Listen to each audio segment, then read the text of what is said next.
Biz oldin kichik jamoa edik. Hozir esa katta jamoaga aylandik. Manzil aniq, topshiriqlar aniq demak biz boshladik.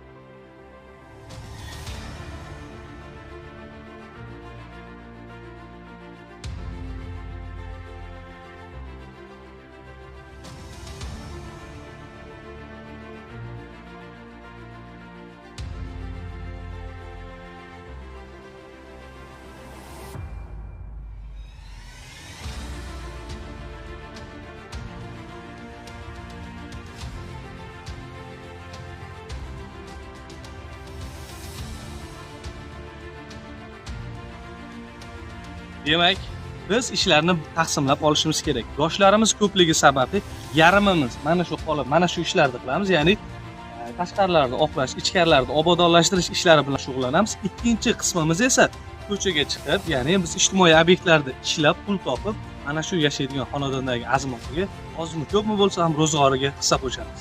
Boshlaymiz.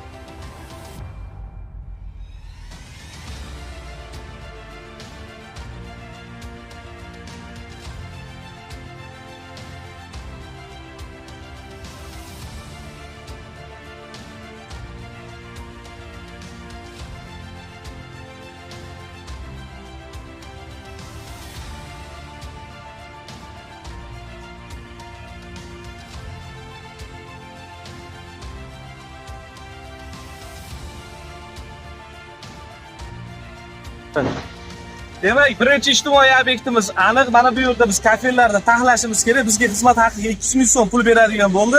Ikkinchi ijtimoiy obyekt haqida gaplashdik. Ya'ni mana shu yerda obodonlashtirish ishlarini amalga oshirib beramiz. Xizmat haqini ko'ngillardan chiqarib beramiz.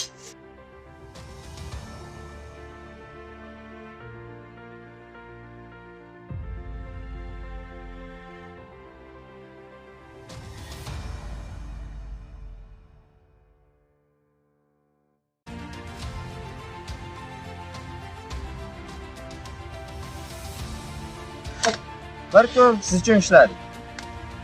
Bir kunlik mehnatim siz uchun. Bir kun faqat siz uchun ishladik. Boshida bir kun siz uchun ishladik loyihasini amalga oshirayotganimizda ko'plab negativ fikrlar bo'lgan, ya'ni yoshlar ishlayotgan, yoshlarning mehnatini birovga beraverayotganimiz.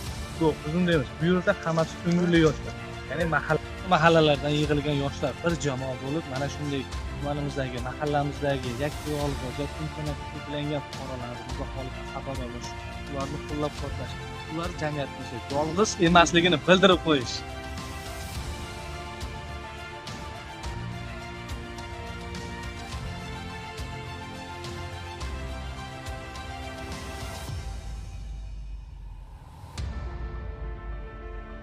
Hozir mana shu yoshlarimiz bilan bir kunlik ishlab 240 ming pul topdik.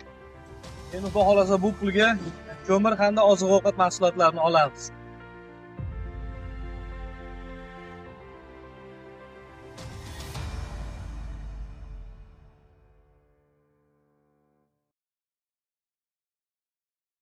Xo'p, biz ishlab topgan 240 ming so'm puldan hozir 75 ming so'miga 2 qop ko'mir oldik.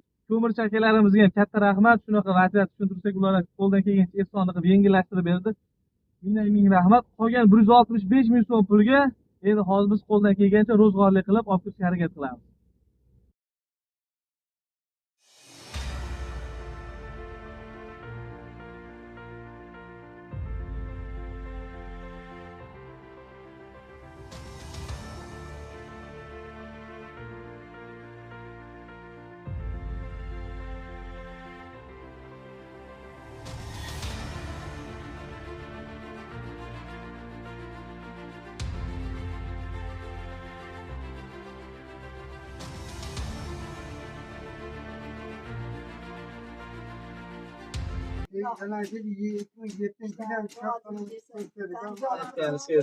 Omadlarni bersin yigitlarimizga ham.